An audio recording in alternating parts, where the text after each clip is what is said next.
I wanted to start by sort of asking you what inspired you to write the book in the first place. Yeah, so my name is Dr. Meg Arroll. I am a chartered psychologist and chartered scientist. And actually, the idea of tiny traumas, it's been percolating for a long time. I would say possibly almost sort of 20 years.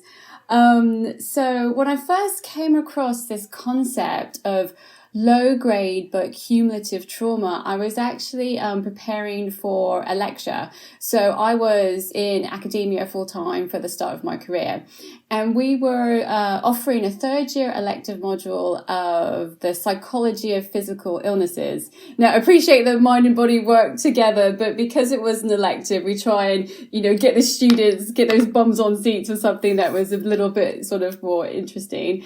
And each week we covered a different condition. So this week I was covering irritable bowel syndrome, IBS, and doing research, what's the psychology in IBS? What's important? What's interesting? And I found this paper that looked at what is known as big T trauma. So the T is capitalized in trauma, and compared it with little t trauma. So lowercase t, low-grade trauma, what I call tiny trauma. And in this paper, what was so fascinating in terms of the comparison between big T trauma and low-grade, little t, tiny t trauma, was that as a psychologist, as a researcher, as a scientist, my prediction was that both this major type of trauma that we kind of understood and we understand, and even in sort of everyday discussion, people understand that has such a significant impact. So my prediction was, this lower grade trauma, this tiny trauma probably would impact individuals. But surely the big T trauma would have a more substantial and significant impact. And actually the findings from this study just completely blew me away, because what the researchers found was that both types of trauma did impact both tummy symptoms and psychological symptoms, but it was this low-grade, tiny trauma that had a more significant impact over time than the acute big T trauma. And that stayed with me for such a long time. It really surprised me. And actually, there's very little in psychological research that seems surprising. And I know that as psychologists, we often get criticized for just researching what seems like common sense. But of course, it's very important to research.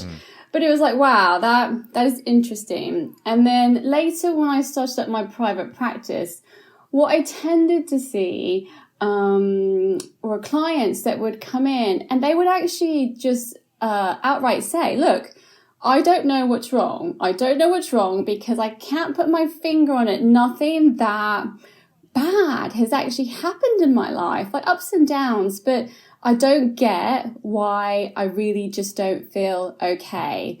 And I was like, oh, this is really important. So did a bit more research, started to collate my findings in my practice. And actually, I feel it's time that we move to a more nuanced discussion of both trauma and mental health.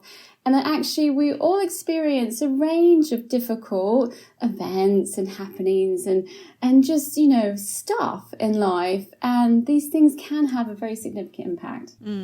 Absolutely. And just for our listeners as well, could you give a few examples of what you might class as tiny or small or micro traumas, so that people can kind of work out if they have, because I'm sure there are people listening who probably have tons of these in their lives and probably won't notice until you kind of maybe mention. Absolutely. And what's really interesting about the label, it can be a difficult label, because when you use words little and small and tiny, it feels like you're diminishing what's happening. And one point I really want to make it as clearly as I possibly can, that trauma, regardless of what it's perceived on the outside, how big it's perceived on the outside, the important thing is about the impact on the individual. So I had loads of ideas for the title of the book, like cumulative trauma, that seemed quite clunky, or trauma stacks was another thing that I thought of, about how it really is that build up of what I call psychological sludge over time. So yes, things that I see in my practice on a frequent basis. Since the pandemic, a lot of moral injury. So that's seeing something that's sort of happening to other people and you can't actually step in, and it makes us feel a whole range of emotions, but quite a lot of guilt that we can't actually help. It's very difficult for all of us, because we're actually very compassionate as human beings, which is a wonderful thing, but that can have an impact too. Microaggressions, particularly at work, so those everyday indignities and slights, that kind of sort of underhand, sort of secondhand compliment type thing that can on a frequent basis start to undermine people's confidence to such a degree that my clients would be like, I don't really know what I'm doing. I don't even know if I can do my job anymore. And when we unpick it, a lot of it can be down to microaggressions. In terms of that study I mentioned, some of the sort of small low-grade traumas, they saw misattunement in terms of the caregiver-child relationship. But what I would say is that so much focus of trauma is on early life, early childhood, and that absolutely is very pivotal. But what is important is that we can have a very nurturing, a very loving childhood, and we can then sort of come up against lots of tiny traumas later on, and they can still have an impact. So it's not all about childhood. But what was found in the study is called misattunement between the parent and child in terms of actually your personality. So, for instance, you may have very, outspoken parents who are very, extroverted, and you might be a little bit more of an introvert. And just that misalignment can, over time, because it is over time, start to make you doubt yourself a little bit. And you could be that person, that kid, and then the adult that just never feels like they quite fit in. And it's difficult because that then impacts our feelings about ourselves, but also our behavior and how we then interact with other people. So it kind of is a bit of a domino effect in that way. So there are lots of examples, and everyone will have their own unique constellation of tiny traumas mixed in with perhaps some big T traumas and perhaps some life events. And as I say, it is that kind of tip of the iceberg thing that, others may see us functioning and, going about our daily lives and able to work, able to meet our responsibilities. But underneath there can be quite a lot of sort of challenges, but also life can feel very effortful and just really quite hard. Wow, there's so much to unpick, isn't there? Yeah. Well, I was going to say, how do these sort of tiny traumas often manifest themselves? I mean, you obviously talked about physiologically, how they can come out in certain maybe autoimmune diseases, or it could be like, say, IBS, something like that. What are the sort of typical kind of things you see from your clients as it comes out kind of like from a physiological absolutely point of view? So I collated my most frequent presentations, what I call themes in the book. And so they include high functioning anxiety. So feeling very anxious a lot of the time, if not all of the time. It's me and Sophie. Yeah. And that's the thing. It's really common. It's really common. The difficulty is that still able to, as I say, to work, to go about daily life, and even to interact with friends and to do some hobbies, but it feels hard. It really does feel like, sort of trying to, those nightmares when there's like a really strong wind and you're trying to walk and you can't quite walk. Life is experienced like that. And that's not very joyful. And it's not a sense of flourishing. It really is a sense of kind of just surviving rather than thriving. Also, low-grade depression, but not even depression, what I call emotional blunting. And so it's not so much feeling low, but actually not feeling much of anything. So in the sense that we've just blunted our emotions to everything, and again, just zombie walking through life. And not really engaging that much. And then some other common presentations I see, which I briefly mentioned, imposter syndrome, so particularly to do with work. So that feeling that you're faking it and that one day someone's going to find out. Again, really common. Sleep difficulties, I see a huge amount. Challenges with navigating life transitions. So what that may be sort of moving out of home or sometimes moving back home at the moment. Parenthood, also transitions to do with physiological things like the menopause as well, but just finding a sense of stuckiness, which I call being stuck. And the editor of the book tried to change that word to stickiness. And I said, no, it's stuckiness. We are stuck in between two phases of life. And that's something that certainly lots of tiny T's can contribute to. So a range of presentations, but the common theme is, again, that another person, even someone that might know you quite well, might be surprised that you are struggling, but there is struggle there. Yeah. And when you're sort of talking about the difference between depression and like a kind of bluntness, I know in the book you mentioned the difference between depression and sort of languishing. Is that a similar sort of thing? Absolutely. So if we think about mental health as being on a continuum, and on one side we are flourishing, so our mental health is really good to the point that we don't even think about it. And someone asked me recently, well, how would you define that? And I would say, like, good mental health. And I would say, well, actually, it's when you're not aware of it. You are just living your life. So flourishing at one end. At the other end would be diagnosable mental health conditions. So say major depressive disorder, generalized anxiety disorder. If you went to your GP, to your doctor, you would meet the criteria and be offered some form of treatment. But there's a huge area in between here. There's a huge area in between. So languishing and emotional blunting, that is edging towards this area of mental health problems, but you wouldn't meet the criteria for a depressive disorder because, again, you're still able to carry out your activities of daily living, as we call them. So you can meet your commitments, but motivation still would be low. So languishing in depression, again, think more in terms of a continuum than sort of very finite categories. If you're languishing, low motivation, often low in energy, low in that sense of, really getting any sort of joy in terms of daily activities. But, for instance, if a good friend asked you to come to an important event, say a birthday or a wedding, you would be able to do that. If somebody has a major depressive condition, it would be that actually that wouldn't be possible for them in many cases. So you can, but it is like forcing yourself. It does feel effortful.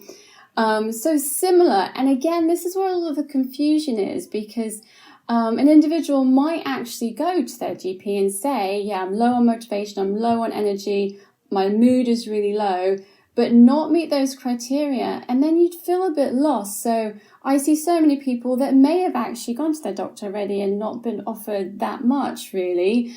And there is this huge area that we're not serving. We're not serving individuals. We're actually not serving the society, really, in terms of mental health. Yeah, so I mean, you're saying that there's lots of misconceptions from medical practitioners as well as kind of us as individuals around. Well, I would say yes, and because psychology is a relatively new discipline, and it is evolving, and I think we've done really, really well to understand mental health in the past couple of decades. I mean, so well. It has changed enormously. But we now do understand trauma, we do understand mental health conditions, but we tend to, whenever we start looking at something, whenever there's an area of investigation, we naturally look at the most severe cases. And then once we kind of get to grips with those, we can then develop a more sort of nuanced, comprehensive understanding of the spectrum of whatever the subject would be of interest. So we've done so well to get to grips with very severe symptomology in terms of mental health. And now we're moving into actually, that's a relatively small proportion of the population, growing, I have to say, but it is still a relatively small proportion. But we know there are many, many other people that are finding life really tricky. Yeah, and I suppose there are so many resources out there for people who suffer these big traumas as well. And so, you know, if somebody dies or witnesses something horrific or is in a big accident or something, you know, there's steps that you can take, tangible steps to overcome that and to deal with grief and to grieve. And, you know, everybody kind of at this stage knows the process to go through. But first of all, I don't think many people even know what tiny traumas would be. I mean, for example, I thought it was really interesting that you mentioned witnessing other people going through things and feeling helpless to that as being a tiny trauma, because actually we kind of experience that daily with social media and with documentaries and stuff like that. I mean, I'm a big true crime documentary fan. And so in some ways you're kind of traumatizing yourself every day.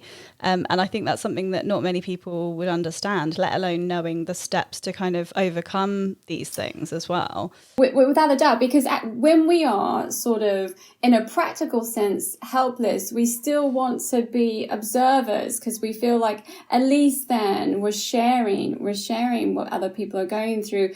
But what happens then is we don't give our stress response any sort of time to be able to reset. So certainly during the pandemic, and now because news media is at our fingertips all the time, it is important that we would have a break from that. So I do a lot of work with people in terms of not just social platforms, but news platforms, breaking what is an addictive-like pattern to be able to give time for your resources to rebuild. Because if we think about it, when we lived in much smaller communities, we might see some of these very distressing events on the rare occasion. And yes, those feelings, and all feelings are important. Those feelings would exist and we would be able to process them. When it happens, not just every day, but numerous times a day, every day, we are in a heightened stress response. And we do know that chronic stress does have both a psychological and a physiological impact on our health. So it's really important to break that pattern. The thing about true crime, which is fascinating, and like I'm a true crime lover too, but I do have to manage it because again, it heightens our stress response, but we're waiting for a resolution. And so it becomes like an addictive like pattern. And there was some research out a couple of years ago that showed that watching true crime, it triggered that reward center of our brain so that we want to go back for more again and again and again. And actually, in terms of like, I think of it as kind of like fast food. So you know what? If you want to have, a hamburger as a pizza occasionally, that's really not going to do you much harm. But that constant consumption of things like true crime or even news, we have to give our minds a chance to regain a sense of homeostasis, a sense of internal balance. And when I say homeostasis, things are still going on, but it is in balance and not, constantly be triggering that stress response. That's so interesting because I was literally talking to somebody yesterday about why we are so obsessed with true crime. And that makes a lot of sense. I mean, I get sucked into these periods of my life where I'm listening to true crime after true crime after true crime podcasts or watching documentaries. And then it hits a point where I'm like, I can't do this anymore. I go outside and I'm walking around like, what is life? You just kind of lose sense of proportion and reality and all sorts, and you have to kind of get back to that homeostasis, I guess. But yeah, I was going to ask you as well, I mean, in your book, and I don't know if I'm saying this correctly, generally when I'm reading and I can't say a word in my head, I just kind of go, blah, blah, blah. But you can't do that on podcasts. So you speak about the emotor biome. I'm guessing like the emotional microbiome. I wonder if you could speak on that a little bit and what that is and how important it is. Yeah, oh gosh, I'm exactly the same, and I'm really bad at pronouncing some words. When I was a kid, I had a speech impediment, so sometimes I get things completely wrong. But no, the emotive biome is a word that I've created. I'm a big a fan of let's just create things that make sense and work. And so we're so sort of knowledgeable about the microbiome. So we have microbiomes all over our body. We know a lot about the gut. So the gut microbiome and microbiota, and in terms of, and I did research in IBS, so I suppose that sort of played into this idea a little bit. In terms of, we know that we have all those microorganisms, so bacteria, there could be other sorts of things, the gut flora and fauna that make up the microbiome, and we need it. We actually need it to survive. 70% of our immune system is within the gut. So all these little microorganisms, they live within us, and they help us. They actually protect our health. So what I thought was really interesting to think about that in terms of the mind, in terms of feelings and emotions. And at the moment, I still think we're at the point in time, although it is changing, that there's a belief that some emotions are good and some emotions are inherently bad. So happiness, joy, hope, these are defined as good emotions, and they feel good. They feel pleasant. But other emotions like anger, like frustration, like a sense of loss, they're defined as bad, and they certainly feel unpleasant. But actually, just like within the gut, where you have a mix of different sort of microorganisms, these all need to live beside each other, and they need to live sort of in harmony, as it were. And what we know about gut health is that we need a diversity of bacteria in our guts to be able to be healthy. It's not that we just need good bacteria, and we did used to think this, is that we need different sorts to all live together to give the spectrum of within the emotive biome of human emotion and human experience. Because what happens when we demonize certain emotions, what we do is we don't allow ourselves to process and regulate those emotions. We are human beings. We will have those emotions. If we push them down, if we try and push them under the carpet, they will come out in other ways. And it is often with these what are termed maladaptive behavioral patterns that actually don't serve us very well, but can harm us. So some of the things I mentioned previously, but also things like emotional eating is a really big one. Then just, really finding it difficult to cope in life. And oftentimes it is because we're not giving audience to the whole spectrum of human emotions. And it doesn't mean to necessarily act on some of those emotions, but to allow yourself to feel them and to regulate them. We talk a lot about emotional regulation within psychology, and it really is about recognizing that emotion, what it's telling you about what you're experiencing, and sometimes acting on it, but acting on it in a way that serves you well and can help you within your life. Oh, that's so good to hear. I think right now we're in a kind of strange period, especially post-pandemic. I feel like quite a lot of people going through this journey of working on themselves and trying to be upbeat and happy all the time. And anytime anything negative comes up or you don't feel great or 100%, you kind of push it down. Or at least I'm definitely guilty of kind of pushing it down and trying to focus on the good and the happy stuff. So it's so good to hear that actually we kind of need that, and we need to address it and work through it in a positive way. And so I suppose, I don't know if you could speak on sort of like physiologically when these negative things come up, because I've always associated, for example, if people have negative feelings all the time, then that would lead to sort of IBS, for example, because it's like a stress on the body. So is there a way that physiologically you can kind of work through these negative emotions and deal with them in a positive way? I mean, I know we speak a lot about like meditation and stuff like this on this podcast. I don't know if you have your steps that you would recommend people to kind of working through these tiny traumas as they come up. So within the book and within my practice, I created a 3-step process, and it's called the AAA process. And the A stand for, first of all, awareness. So being aware that tiny traumas are a thing and that they are notable, but also being aware of, as I say, your individual sort of constellation of tiny T's. But then awareness is really important, but we need to move on to acceptance. And I would say acceptance can often be one of the hardest stages. And what I see in my practice is people who move either directly into the final stage, which is action, or jump from awareness straight into action and miss out that acceptance piece.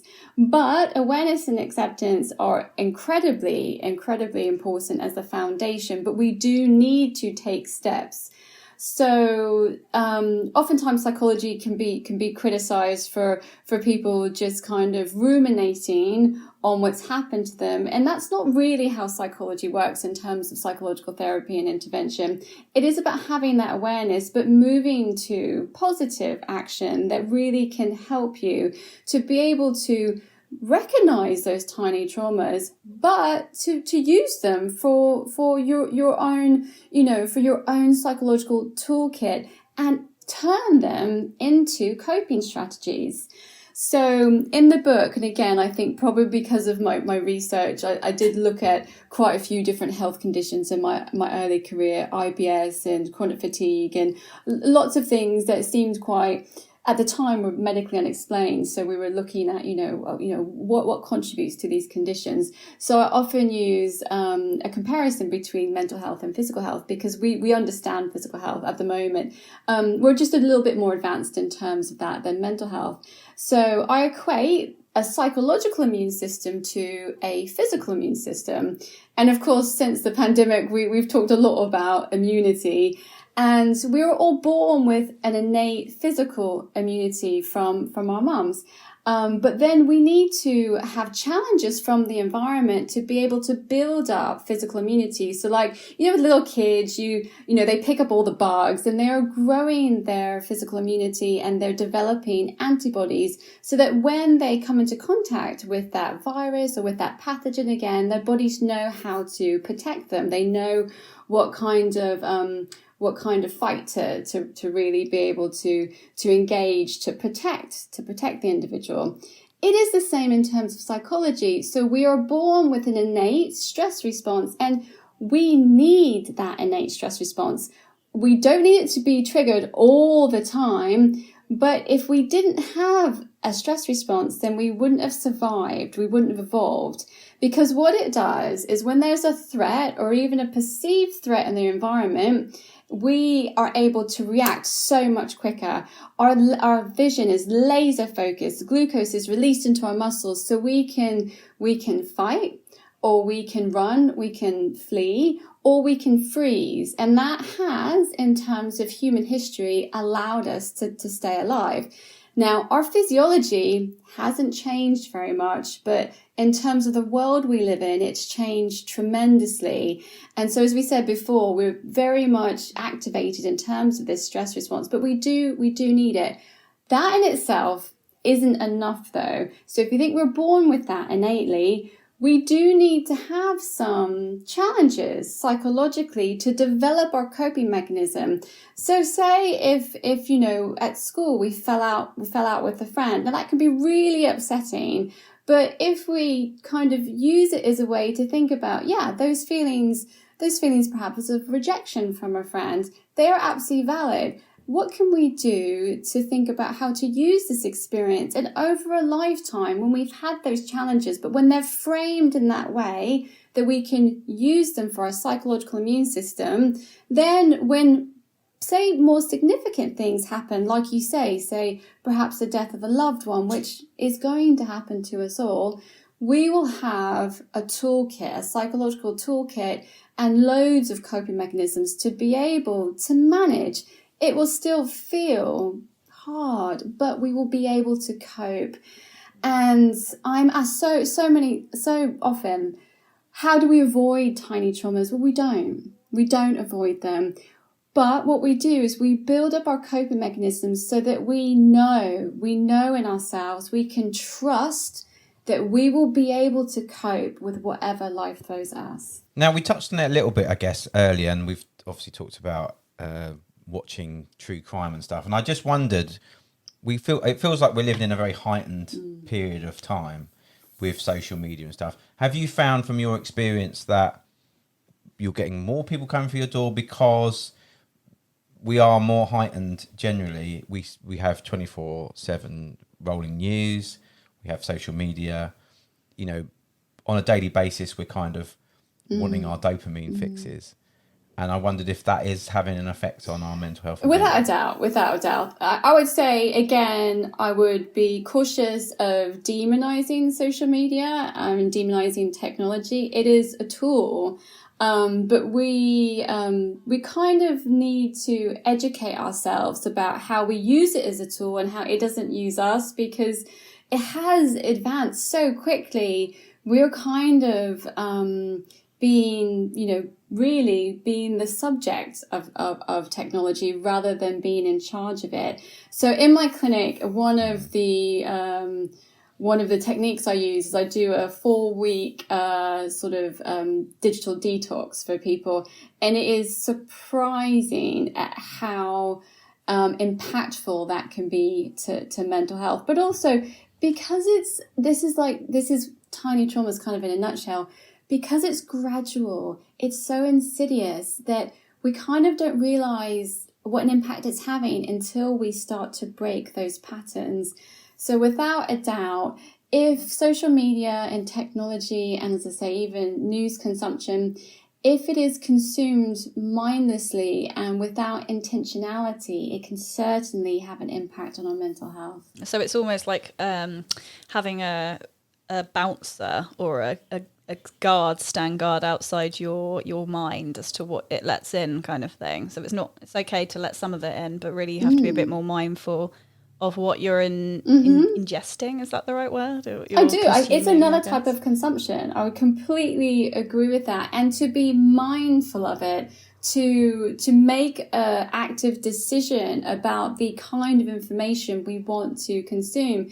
It is just like food. As I say, we wouldn't consume fast food 3 meals a day every single day. So again, what are we going to choose to consume in terms of information?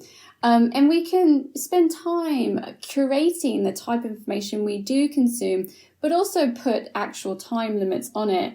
And again, something I see every single week in my practice are people really struggling and will say, Meg, I just don't have any time. I don't have any time. Like, don't ask me to do anything. I don't have any time. And it's like, yeah, I hear it. But let's do a time log and let's see where time is going.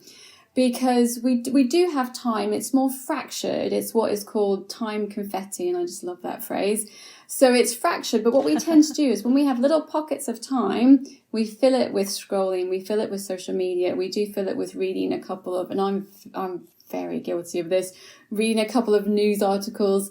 So we can make a choice. Well, what could we fill that time with that is really supporting our mental health? And there's a range of things. So certainly moving our bodies around is so very important.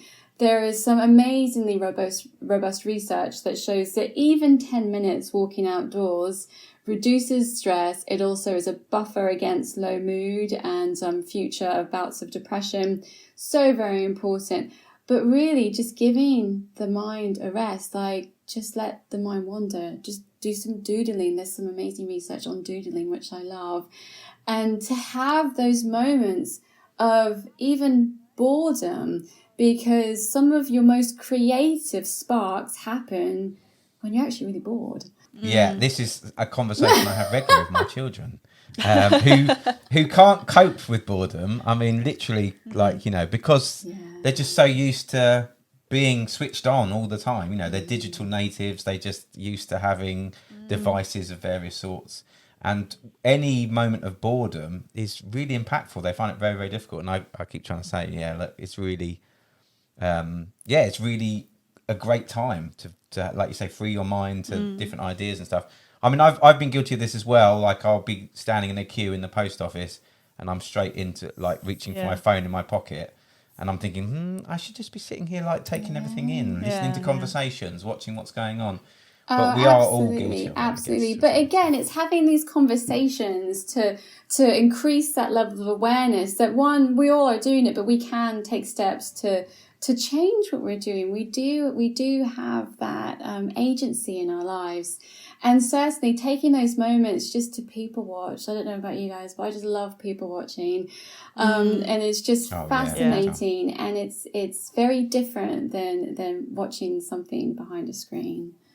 I've noticed as well that my attention span is just shocking now. And I think that social media and these kind of like short form content that comes out now is so bad for my concentration. I mean, I'm literally just scrolling and scrolling, and now I've realized that if I get an email that's more than like 2 or 3 words, I'm like, I don't have time for this. I can't read a whole sentence. God, I don't have enough time. But actually throughout the day I'm probably wasting hours accumulatively just scrolling through social media or sitting on my phone and doing a jigsaw puzzle. It's absolutely crazy. And I think there is now starting to be a real sort of pushback. Like we realize that it's not the way that human health works. And again, it is a tool, and it's a pendulum, isn't it? So in terms of technology, just swinging to one side, and I feel like it is swinging back a little bit, and we're awareness that it's important to be more mindful around it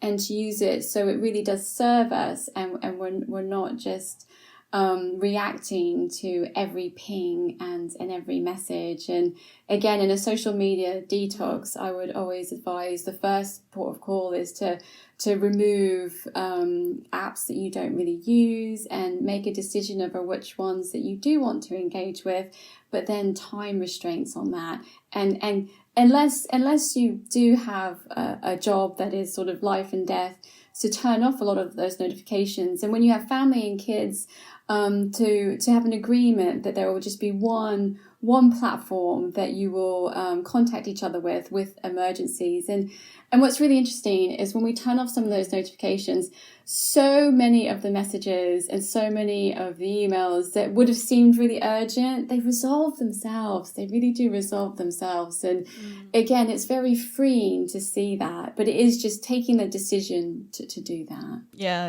and I guess giving yourself permission to not feel like you have to be switched on all the time.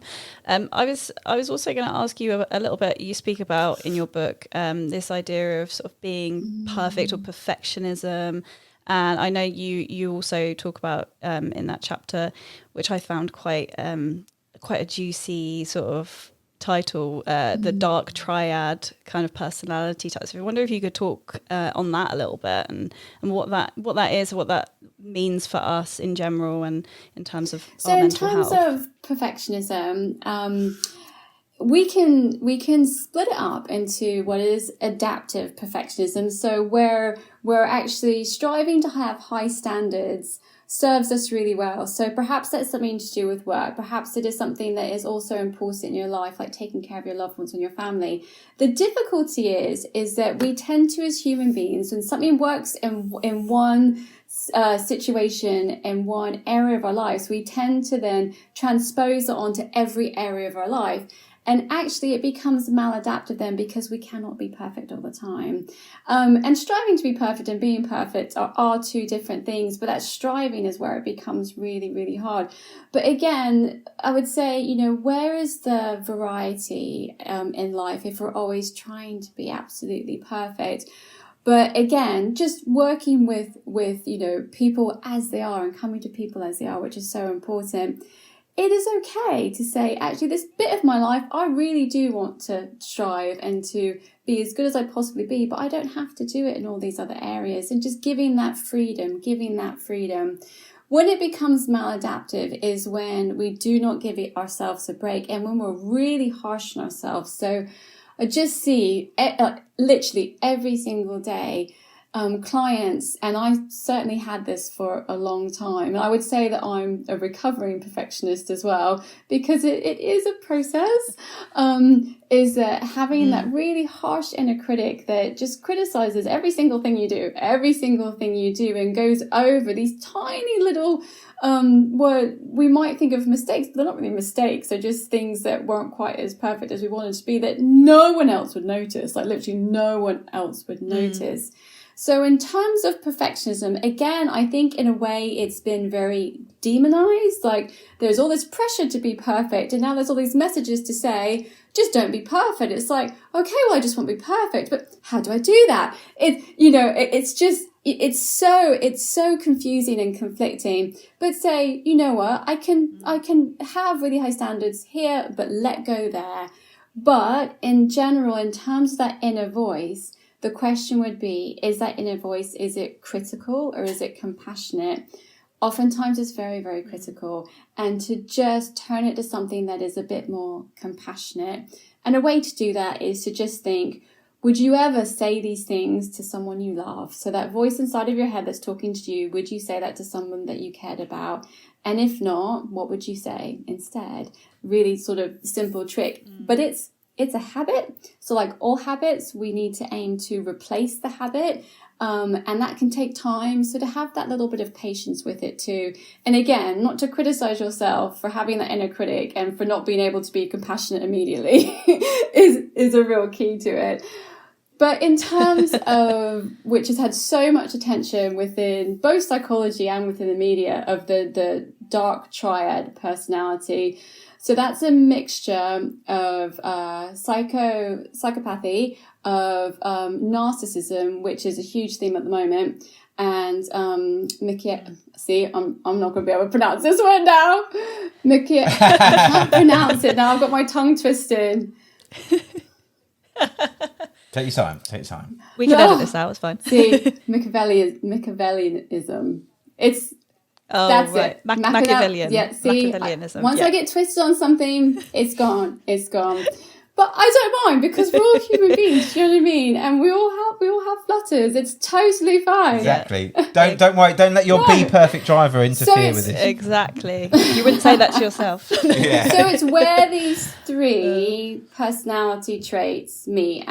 And the important part here is that they are personality traits. So again, they're on a dimension. And for a long time, there was a lot of attention to these, that if somebody had these three traits, so being quite Machiavellian, but also being quite narcissistic or scoring highly on these scales, and then also scoring high on psychopathy, which at the moment we don't really call it that so much anymore. It's more termed as anti-social personality disorder within that scale. But what I would say is that we almost became quite stuck on this and thought that these people that had these personality dimensions were very much aggressors in terms of trolling was a big one, but in terms of actually things like verbal abuse and bullying and victimization and these sorts of things. And what was really interesting when I was researching the book is, yes, without a doubt, there is some research to support this. But when it comes to tiny traumas, it is actually quite rare. A dark triad is actually very, very rare. But what happens is that people can exhibit these facets of personality in certain circumstances. So being behind a screen and sort of getting involved in group, what is bullying really online, especially platforms like Twitter, and just all piling in. And more recent research has shown that anyone can engage in this, and it's more to do with your current mood and with what's going on in your life. So if this happens, one, it gives us really important information about how to prevent and manage these behaviors. But two, it really shows us that actually we're all a bit more similar than we are different in that way. So it's interesting to see how psychological theory in terms of personality theory has evolved. And I would say that even if somebody, say, scores highly on these facets, or just one that is, as I say, talked about so much in terms of narcissism, it is open to change. It is absolutely open to change. we can tweak our personalities with our experience, but also with psychological therapy and intervention. And that was something that was really new in the past decade, because we thought that personality was very much fixed, and it's open to change. I wanted to ask you about neurodiversity and tiny traumas, and how those two things interlink. And there's things like now people are talking about, which aren't diagnosable things, but things like RSD, which is rejection sensitivity dysphoria, which can be very much incumbent with things like ADHD and autism. And also that kind of feeling of, if you get a diagnosis with a neurodiversity in later in life, you can kind of peel back some of those earlier traumas that you might have had around feeling different, or, So I wondered if that was something you see a lot of, and if, there are things you can be aware of going forward if you are starting to go through the process of finding out if you've got a neurodiversity. Certainly seen more and more. And in terms of peeling back those layers, the understanding that a lot of the tiny traumas, the intention of perhaps another person, or even perhaps of more sort of macro level tiny traumas, might not have been hurtful. It might not have been to cause you harm or those psychological wounds, but it has. And that's okay. So to distinguish the intention from the impact is really, really important. And when we do that, we can let go of some of that anger that does sort of is generated often when we sort of recognize a lot of the tiny traumas.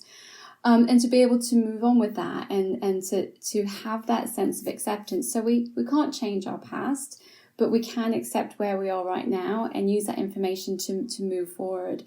In terms of individuals going through that journey towards diagnosis, it can be incredibly challenging. And what also can be quite challenging is post-diagnosis. So having a diagnosis, and then you kind of feel, what now? What now? And it's so validating, and it's incredibly important, but we do need to help people a little bit more post-diagnosis. And there's lots of conditions, and there's lots of what we would call sort of suboptimal. So they may not meet the criteria of, say, ADHD, but actually people have symptoms, and how to support these people, how to help people support themselves, but also to have a much more adaptive discourse around neurodiversity is incredibly, incredibly important. And I would say it's exciting though as well that we're even having these conversations. And we've talked a lot about technology, but one thing about technology is that it's allowed these conversations to exist. It has given people a voice in a way that perhaps many of us didn't have before, and it's so very important. So to carry on the conversation, to know that we're not there yet, to definitely know that we're not perfect in terms of our understanding, but that we are moving forward. We really are in these ways. And to allow the scope of human experience to really exist. Yeah, I suppose it's great that we're sort of moving away from a time when these sorts of things have a stigma attached to them as well. And I know I've spoken to a few people just recently about the idea of potentially having some diagnoses such as ASD and stuff like that people are reluctant to get diagnosed with because of that stigma. And surely the whole point of being diagnosed with something is so that you can then overcome the obstacles and use that diagnosis to harness your neurodiversity and to figure out ways that you can kind of self-regulate better and feel generally better in your day-to-day life. But yeah, it feels a little bit scary. I don't know if you agree with that. The idea of being diagnosed with something like ADHD or something like that is quite I guess for some people it is confirming that feeling of feeling different. Which is obviously one of the things you're trying to sort of tackle, is that that especially when you start to look back at maybe how you were in school, for example. You might look at your school reports and say, oh, Giles was always distracted, he always distracting other people. Maybe you had those things from not much has changed then. No. But so that you can, and then you start to sort of buy into that feeling of that kind of loneliness, I guess, you get around. So as human beings, we are meaning-making machines. If we can't find a way to make meaning, we will find another sort of label to put on it, and often the label is very unkind to ourselves. So diagnoses can really help with that, because it actually it gives us that template, and things just. When you see people who've received confirmation of their experience and all of these things fall into place, it really does allow a sense of acceptance, which is just so very important. But what I would say, that a diagnosis isn't always a sort of panacea. It doesn't sort of magically make everything okay. It's still part of a journey. If someone is reluctant to go forward with a diagnosis, it's up to them, and they should take the time to be able to make the decision to do that.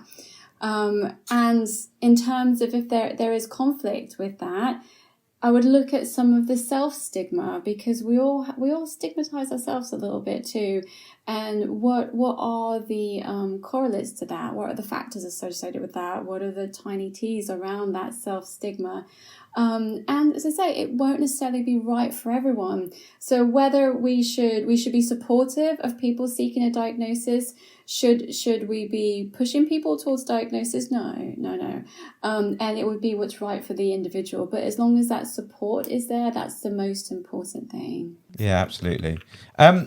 Just to finish off, I mean, it's always good to have like a kind of call to action at the end of these kind of things. Obviously, people should buy your book. Tiny Traumas, Dr. Meg Arroll, we definitely need to go. But a couple of things. Are there some sort of staple, easy to do kind of tools that people can put in place?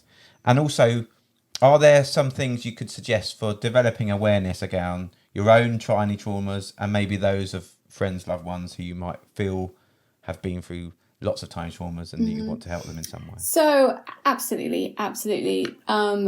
I have a question, a sort of psychological question that I use with every client I have, but also it's in the book, and it is to reflect.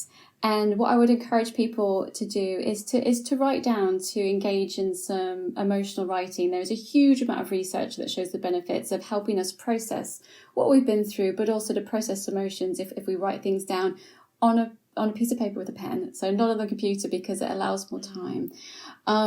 So the question is to bring to mind an event or an experience, and try to focus on one rather than a merging of events. Bring to mind something that affected you deeply, profoundly, and it may have changed the way you feel about yourself, or it may have changed your view of the world, but that actually part of you feels like isn't important enough to mention.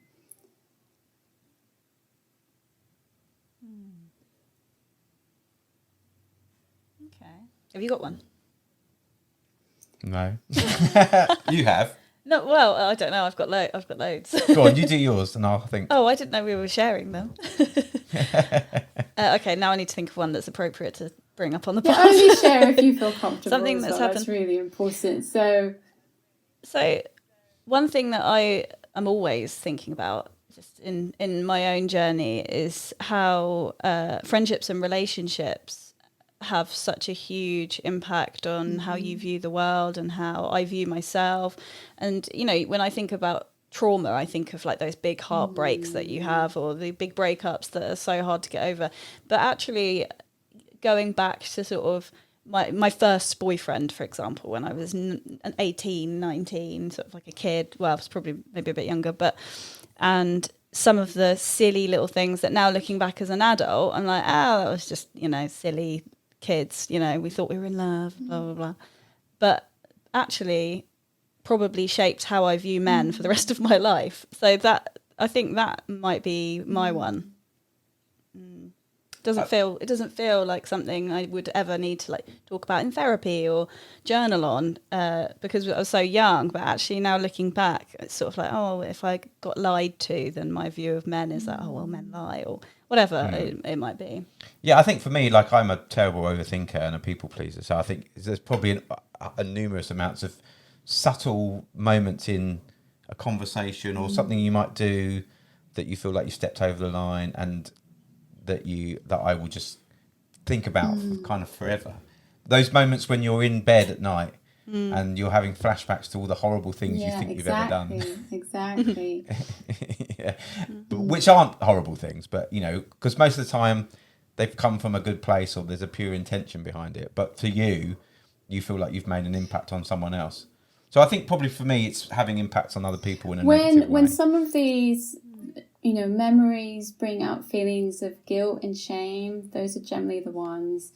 I'll give you a few examples as well that can help. What's really interesting is when I was doing life hacks with Radio 1, the callers, which are, young adults, oh my God, they're like, ding, ding, ding, ding, could really easily bring these to mind. I think as we get older, we do sort of self-stigmatize in a way that, no, it isn't important and I mustn't talk about it. And do you think we push these things down as well? Like, you said about stacking. It feels like probably there's lots of things, if we really thought about it, we could probably reel off. 100%. But we're like, no, we'll keep it down, put it back in the box. And then what happens is there's always that little piece of straw that breaks the camel's back. And then we'll think, oh my God, that wasn't such a big deal. Why am I burning out? Or why am I feeling like I'm almost having a breakdown? And it's because underneath in the stack, and I still like that title, as trauma stacking, underneath is all of these other things that have built up. So a client of mine, she had really, really bad acne growing up, like really quite serious acne. And she said, at school it was difficult. But when I posed that question to her, the reply was that what really affected me is when I went to see the doctor said, it is so severe and it's the worst case I've ever seen in my career. And that affected her so much because she was like, oh, it really is that bad. And it really affected her confidence, more so than some of the low-grade bullying at school. And there was that, but more so, it was like, this is an adult, this is someone who is qualified, and they are saying it's that bad. That then affected her behaviour, so she didn't date. And it affected her life course in many, many ways. And again, in terms of another person viewing that experience, they may think, oh my God, it's not that bad. But for that person, it was impactful. It really was. Another one that really sticks with me, a client who was very high achieving, but on the verge of burnout, very, very high achieving. And she said, like, Meg, I just can't stop. I cannot stop working these crazy hours at this level, at this speed, but I know I'm going to fall off the cliff. So having that awareness of what was happening, but maybe not the awareness of the tiny T's. And again, nothing was that bad. Like, my parents loved me. They were really supportive, and they are why I'm as successful, and that's in inverted commas, successful as I am. So we unpicked it, and what had occurred is when she was growing up, to motivate her, her parents had taken every report that she had a bad grade. And it wasn't, even really that bad from someone else's point of view, but when she had a low grade, and pinned the reports in the living room and never took them down. So there weren't that many, but she grew up seeing these negative comments. Wow. To the point that as an adult, she could not strive for that level of perfection. And it was leading to some very significant, both mental and physical health symptoms for her. But again, the motivation from her parents, actually, she did achieve good grades at school. She did achieve an amazing classification in her degree. She was at the top of her career, earning, a very high wage. So in that sense, it worked. And the intention from the parents wasn't actually a negative intention, but the impact had negative consequences. And again, it's these little things. And what I would encourage listeners is to take the time to reflect on some of these things and to try to just put judgment aside. Judgment will come in, and just nudge it aside. nudge it aside gently. It can still be there, because if we try and just, if we really try and push it under, then again, that has the same impact. Nudge it aside. And there's an exercise in the book that is called life mapping. And it is simply, again, I really encourage pen and paper, just drawing a line, starting at your date of birth and throughout your life course, and noting down things that were meaningful to you, and to draw on the top of the line things that you experienced as being positive, and below the line things you've experienced as being negative, and seeing how your life course has panned out. Because we just tend to not actually put things in this kind of order, but our brains, they say we're meaning-making machines, our brains really want that clarity. And again, you might unpick some things that perhaps because of just at the moment, and it is changing, because at the moment we do engage in what I call reverse misery trumps, where someone has it worse off than us, so we're not going to reflect, and we're not going to give ourselves the space and time, but just to allow that space and time to do that and see what comes out. So important. Yeah. It's funny. There's such great examples that you give as well, because it's making me think back to my childhood and little comments that people, particularly primary caregivers, say offhandedly that you then carry with you in some way in your life, in a similar way to when somebody that you love says something nice about you when you're a child.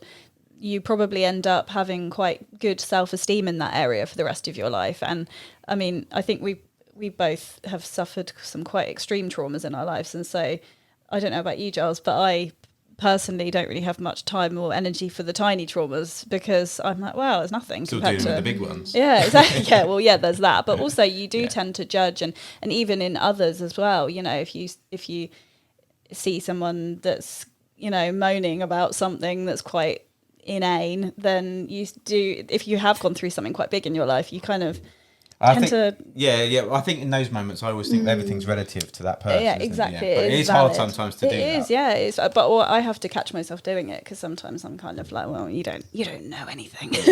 But it is that everybody's stuff is valid, and yeah, we're all going through things constantly, and it all has an effect. So I think that's why I was so so excited about talking to you about your book, because I think not everybody goes through these huge traumas of, physical or sexual and emotional abuse, or, terrible childhood tragedies or anything like that.